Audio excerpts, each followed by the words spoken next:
আসসালামু আলাইকুম। চট্টগ্রাম বিজ্ঞান কলেজের নিয়মিত অনলাইন ক্লাসে প্রিয় শিক্ষার্থীদের স্বাগতম। গত ক্লাসে আমরা মহাকর্ষ অভিকর্ষ নিয়ে আলোচনা করছিলাম। আমি মহাকর্ষ অভিকর্ষের গত ক্লাসে পড়ন্ত বস্তু কি, পড়ন্ত বস্তু কাকে বলে, সকল পড়ন্ত বস্তু কি গ্যালিলিওর পড়ন্ত বস্তু সূত্র মেনে চলে, এসব বিষয়ে কথা বলেছিলাম এবং তোমাদের কিছু হোমওয়ার্ক দিয়েছিলাম। আজকে আমরা গ্যালিলিওর পড়ন্ত বস্তুর সূত্রগুলো নিয়ে সরাসরি আমরা আলোচনা করব। তাহলে আসি গ্যালিলিওর পড়ন্ত বস্তুর সূত্রসমূহ। তাহলে আমরা আসি প্রথম সূত্র। প্রথম সূত্র কি বলা আছে দেখো, স্থির অবস্থান থেকে। গত ক্লাসে আমরা শর্ত বলেছিলাম, দুটি শর্ত, স্থির অবস্থান এবং বিনা বাধায়, দুটি শর্ত বলেছিলাম। তাহলে আমরা প্রথম সূত্রটা লক্ষ্য করি, স্থির অবস্থান ও একই উচ্চতা থেকে বিনা বাধায় পড়ন্ত বস্তু সমান সময়ে সমান পথ অতিক্রম করবে। সমান সময়ে সমান পথ অতিক্রম করবে। আমরা যদি দুটি বস্তু ঠিক এই জায়গা থেকে ছেড়ে দিই, ঠিক এই জায়গা থেকে ছেড়ে দিই, ওরা দুইজনেই স্থির অবস্থায় রয়েছে। স্থির অবস্থায় রয়েছে, আমরা দুটি বস্তু নিলাম, স্থির অবস্থায় রয়েছে এবং একই উচ্চতায় রয়েছে। ওরা দুইজনেই পড়তে থাকবে, দুজনেই পড়তে থাকবে। দুজনে পড়তে থাকলে মনে করো এই বস্তু দুটি আকার, ভালো করে লক্ষ্য করবা, বস্তুর আকার, আকৃতি, উপাদান কোনো কিছুই এই ক্ষেত্রে প্রভাবিত করতে পারে না। বস্তু যে আকারের হোক, যে আকৃতির হোক, যেই ভরের হোক, কোনো সমস্যা নেই। আমরা দেখব সকল বস্তু যদি স্থির অবস্থান থেকে হয় এবং বিনা বাধায় পড়তে থাকে, তারা দুইজনেই একই সাথে ভূমিতে এসে পৌঁছাবে, ভূমিতে এসে পৌঁছাবে। তাহলে বলছিলাম কি, স্থির অবস্থান ও একই উচ্চতা থেকে আমরা দেখো দুইটার উচ্চতায়, এটা যেমন এইচ, এইটা এইচ, বিনা বাধায়, অর্থাৎ এখানে কোনো বায়ুর প্রতিবন্ধকতা থাকবে না। আমরা এখান থেকে বায়ু নিঃসরণ করে ফেলবো, এখানে কোনো বায়ু থাকবে না। এই যে একটা এখন যদি তা পড়তে থাকে, তবে সমান সময়ে সমান পথ অতিক্রম করবে। অর্থাৎ এখান থেকে এখানে যদি টি সময় লাগে, তাহলে এখান থেকে এখানে আসতেও টি সময়, অর্থাৎ দুইটা বস্তু সমান সময়ে সমান পথ অতিক্রম করতেছে আমরা দেখলাম। এরপর আসে দ্বিতীয় সূত্র। দ্বিতীয় সূত্র বলা আছে, তাও স্থির অবস্থান থেকে বিনা বাধায়, কোনো বাধা থাকতে পারবে না, পড়ন্ত বস্তু নির্দিষ্ট সময়ে, সময়টা এখানে টি, প্রাপ্ত বেগ ভি ওই সময়ের সমানুপাতিক। অর্থাৎ প্রাপ্ত বেগ ভিটা ইজ প্রপোর্শনাল টি, সমানুপাতিক। এখানে আমরা বলছি ভি ইজ প্রপোর্শনাল টি।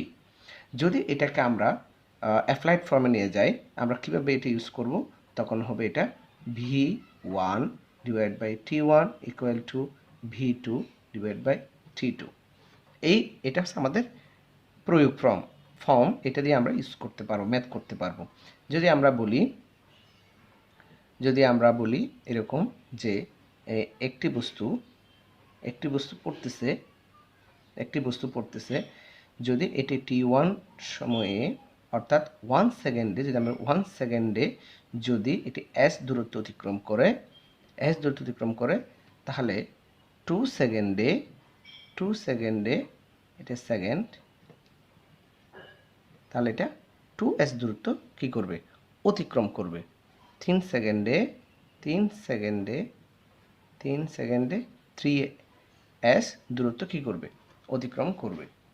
তাহলে সময়ের সমানুপাতিক, অর্থাৎ সময় যে হারে বাড়বে, অতিক্রান্ত দূরত্ব ঠিক একই হারে বাড়তে থাকবে। ওকে, আমরা বুঝলাম। এবার আসি তৃতীয় সূত্রে। স্থির অবস্থান, একইভাবে স্থির অবস্থান থেকে বিনা বাধায় পড়ন্ত বস্তু নির্দিষ্ট সময়ে যেই দূরত্ব অতিক্রম করে তা ওই সময়ের বর্গের সমানুপাতিক, অর্থাৎ S is proportional T square. তাহলে এটা আমরা যদি অ্যাপ্লাইড ফর্মে চলে যাই, তাহলে যেটা দাঁড়াবে H one divide by T one square equal to H two divide by T two square. এটা হচ্ছে আমাদের অ্যাপ্লাইড ফর্ম। তাহলে আমরা এগুলো বিভিন্নভাবে ব্যবহার করতে পারি ম্যাথের ক্ষেত্রে। তাহলে আমরা তিনটে সূত্রে জানলাম, স্থির অবস্থান ও একই উচ্চতা থেকে বিনা বাধায় পড়ন্ত বস্তু সমান সময়ে সমান পথ অতিক্রম করবে। এগুলো আমরা ক্লাস 10ও শিখে আসছি। স্থির অবস্থান থেকে বিনা বাধায় পড়ন্ত বস্তু নির্দিষ্ট সময়ে প্রাপ্ত বেগ ভি ওই সময়ের সমানুপাতিক। আচ্ছা, একইভাবে তৃতীয় সূত্র আমরা জানলাম, আমরা এখন যদি একটা ম্যাথমেটিক্যাল টার্ম আমরা লক্ষ্য করি, সেটা হচ্ছে কি, মনে করো একটা বস্তু এখান থেকে পড়তে শুরু করলো, এখান থেকে পড়তে শুরু করলো, তাহলে প্রথম সেকেন্ডে প্রথম সেকেন্ডে প্রথম সেকেন্ডে 1 সেকেন্ডে সে মনে করলাম এস দূরত্ব অতিক্রম করে। তাহলে যদি 2 সেকেন্ডে আমরা হিসাব করি, 2 সেকেন্ডে শুরু থেকে 2 সেকেন্ডে তাহলে সেটা কতটুকু দূরত্ব অতিক্রম করবে? তাহলে আমরা দেখি 4s দূরত্ব অতিক্রম করবে, যেহেতু বর্গের সমাতে 4s দূরত্ব অতিক্রম করবে। যদি আমরা বলি শুরু থেকে, এটা হবে সবসময় শুরু থেকে, এই যে এটা 2 সেকেন্ড, হ্যাঁ। আবার বলা হয় 3 সেকেন্ডে সে কতটুকু দূরত্ব অতিক্রম করবে? শুরু থেকে 3 সেকেন্ড, তাহলে আমরা শুরু থেকে হিসাব করব, এই যে এটা 3 সেকেন্ড, তাহলে 9s দূরত্ব অতিক্রম করবে। 9s দূরত্ব কী করবে? অতিক্রম করবে। তাহলে আমরা যদি বলি প্রথম, দ্বিতীয়, তৃতীয় সেকেন্ডে অতিক্রান্ত দূরত্বের অনুপাতটা কীরকম, তাহলে সেটা হবে 1:4 কত হবে? 9।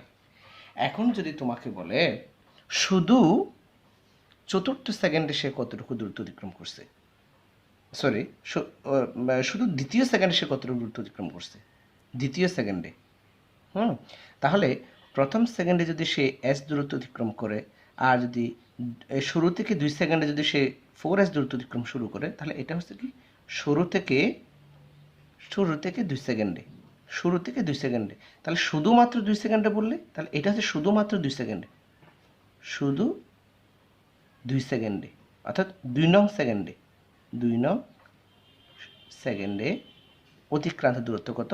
তাহলে টোটাল হচ্ছে কি 4, প্রথম 1 সেকেন্ডে হচ্ছে কি 1, তাহলে শুধুমাত্র 2 নং সেকেন্ডে হবে 4 - 1s, অর্থাৎ 3s দূরত্ব কী করবে? সে অতিক্রম করবে শুধুমাত্র 2 নং সেকেন্ডে। যদি বলা হয় শুধুমাত্র 3 নং সেকেন্ডে, তাহলে শুধুমাত্র 3 নং সেকেন্ডে কী হবে? তাহলে 3 সেকেন্ডও দূরত্ব অতিক্রম করে 9s, 2 সেকেন্ড দূরত্ব অতিক্রম করে তোমার 4s, তাহলে শুধু 3 নং সেকেন্ডে দূরত্ব অতিক্রম করে, শুধু 3 নং সেকেন্ডে দূরত্ব অতিক্রম করে, তাহলে 9s - 4s সমান হবে 5s। 5s দূরত্ব কী করে? অতিক্রম করে। কত নং সেকেন্ডে? শুধু 3 নং সেকেন্ডে। 3 নং, এটা নং করে দিই, 3 নং সেকেন্ডে, শুধু 3 নং সেকেন্ডে দূরত্ব অতিক্রম করে 5s। তাহলে আমরা বিষয়টা বুঝতে পারছি। যদি বলা হয় তাহলে শুধু 2 নং, শুধু 3 নং সেকেন্ডে দূরত্বের অনুপাতগুলো কী হবে? তাহলে শুধু 1:, শুধু 2:, শুধু 3 হলে যেটা দাঁড়াবে সেটা হলো তোমার 1:3 কত? 5। এটা হবে শুধু 1, শুধু 2, শুধু 3 নং সেকেন্ডে অতিক্রান্ত দূরত্ব হবে 1:3:5। আমরা বিষয়গুলো বুঝতে পারছি। এখন দেখো, আমরা এইভাবে তোমাদের অঙ্কগুলো করতে পারবো ইনশাল্লাহ। আশা করি অঙ্কগুলো তোমরা বুঝতে পেরেছ। আমরা পরবর্তী ক্লাসে চলে যাব মহাকর্ষ, অভিকর্ষ, মহাকর্ষ কি, অভিকর্ষ কি। আমরা এটা দিয়ে আরেকটা ম্যাথ আমরা লক্ষ্য করি। আমরা এখানে বললাম নিচের চিত্রটি লক্ষ্য করে, চিত্রটি অঙ্কন করলে আমরা লক্ষ্য কী করব? আমরা একটা চিত্র অঙ্কন করি। তাহলে মনে করো এখান থেকে এখানে একটা বস্তু রয়েছে,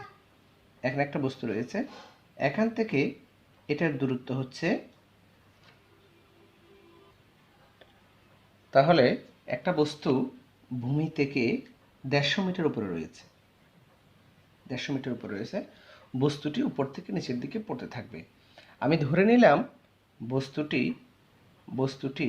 প্রথম সেকেন্ডে 15 মিটার দূরত্ব অতিক্রম করে, 15 মিটার দূরত্ব অতিক্রম করে। তাহলে বস্তুটি প্রশ্ন হলো চতুর্থ 4 সেকেন্ডে, শুরু থেকে, একটা কথা আছে, শুরু থেকে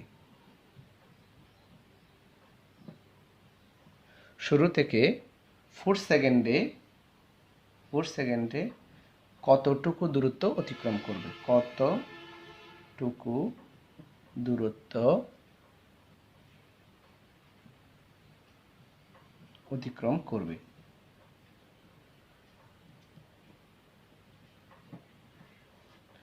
আরেকটা প্রশ্ন হতে পারে,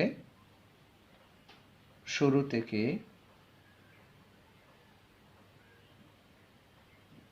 শুরু থেকে 5 সেকেন্ডে বস্তুটি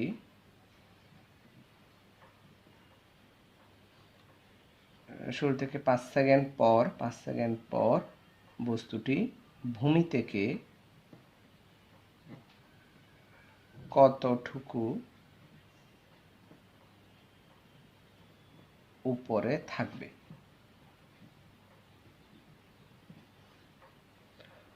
থাকবে, তাহলে আমরা বললাম একটা বস্তু রয়েছে, এটা হচ্ছে কি যার আদিবেগ 0, যার আদিবেগ u=0, স্থির অবস্থানে রয়েছে। এখান থেকে বস্তুটি ভূমি থেকে 150 মিটার উপরে রয়েছে।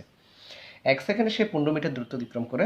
তাহলে প্রথম প্রশ্ন হচ্ছে শুরু থেকে 4 সেকেন্ড সে কতটুকু দূরত্ব অতিক্রম করবে, 4 সেকেন্ডে কতটুকু দূরত্ব অতিক্রম করবে। তাহলে প্রথম প্রশ্নের মধ্যে আমরা জানি, তাহলে যেহেতু দূরত্ব এবং সময়, এখানে আমরা h1 সমান 15 মিটার, t1 সমান 1 সেকেন্ড, এটা 2 সেকেন্ড ধরে আমরা 2 second, h2 equal two what, t2 equal to বলা আছে এই যে শুরু থেকে 4 সেকেন্ডে কতটুকু যাবে। তাহলে আমরা normally h1 divide by t1 square equal to h2 divide by t2 square. তাহলে আমরা বের করব h2, তার আর গুণন করি h2 t1 square h1 t2 square, then h2 equal to h1 t2 square divide by t1 square. বাম পাশ থেকে সমাধান ডান পাশে গেলে গুণ থাকলে পাশে গেলে ভাগ হয়ে যায়। তাহলে আমরা মানগুলো বসাই, h1 এর মান হচ্ছে কি 15, t2 এর মান হচ্ছে কি 4 স্কোয়ার, t1 সমান হচ্ছে কি 2 স্কোয়ার। দেন আমরা কি পাচ্ছি, তাহলে 15 ইন্টু 4 4 16, 2 2 4, 4 দিয়ে এটাকে কাটলে হয় 4, 4 15 হচ্ছে কত 60। তাহলে শুরু থেকে 4 সেকেন্ডে সে 60 মিটার দূরত্ব কি করে অতিক্রম করবে। তাহলে এরপরে খ নাম্বার আসি, তাহলে বলা হয়েছে কি শুরু থেকে 5 সেকেন্ড পর বস্তুটি ভূমি থেকে কতটুকু উপর উঠবে। তাহলে আমরা 5 সেকেন্ডে একইভাবে প্রথমে 5 সেকেন্ডে সে কতটুকু আসে আমরা সেটা বের করব। মনে করো 5 সেকেন্ডে সে এতটুকু দূরত্ব অতিক্রম করে, সেটা আগে বের করে ফেলি।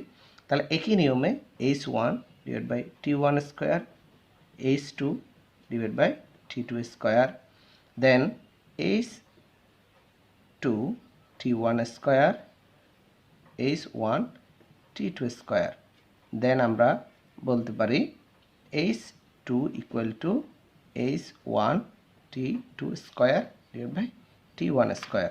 দেন আমরা পাচ্ছি h1 হচ্ছে কি 15, t2 হচ্ছে কি তোমার ওই যে কত সেকেন্ড পর 5 সেকেন্ড পর, t2 ইকুয়াল টু হচ্ছে কি 5 সেকেন্ড, 5 স্কোয়ার, t1 হচ্ছে কি 2 স্কোয়ার। দেন আমরা পাচ্ছি এখানে আমরা যদি একটা ক্যালকুলেশন করি, আমরা যেটা পাচ্ছি সেটা হলো 15 ইন্টু 5 স্কোয়ার, 5 স্কোয়ার 25 ইন্টু 15 সমান এত ভাগ 2 স্কোয়ার মানে 4 সমান হচ্ছে কি 93.75। তাহলে আমরা পাচ্ছি 93.75 h2। তাহলে h2 মানে হচ্ছে এটা, এই যে এটা হচ্ছে h2, এটা আসছে 5 সেকেন্ডে 93.75 মিটার। আমাকে প্রশ্ন করছে এই 5 সেকেন্ড পর সে ভূমি থেকে কতটুকু উপরে থাকবে। তাহলে ভূমি থেকে সে নামলো এতটুকু, আর উপর থেকে ভূমি পর্যন্ত হচ্ছে 150 মিটার, তাহলে বাকিটা কত হবে। তাহলে আমি পুরাটা থেকে যদি এতটুকু বাদ দিয়ে দিই, তাহলে এটা আমাকে বের করতে বলা হয়েছে। তাহলে নতুন h হবে তাহলে টোটাল 150 মাইনাস 93.75। তাহলে আমরা এখান থেকে বের করে ফেলি 150 মাইনাস 93.75 ইকুয়াল আমরা আছি 56.25 মিটার। তাহলে 56.25 মিটার সে ভূমি থেকে উপরে থাকবে। সুতরাং আমরা এইভাবে খুব সহজে আমরা অঙ্কগুলো সমস্যার সমাধান করে ফেলতে পারি ইনশাআল্লাহ। আমরা আগামী ক্লাসে এরকম তোমরা আরও কয়েকটা ম্যাথ করে আমরা দেখাবা। আগামী ক্লাসে আবার দেখা হবে। এই সময় তোমরা ভালো থাকো, সুস্থ থাকো, নিরাপদে থাকো। সালামু আলাইকুম।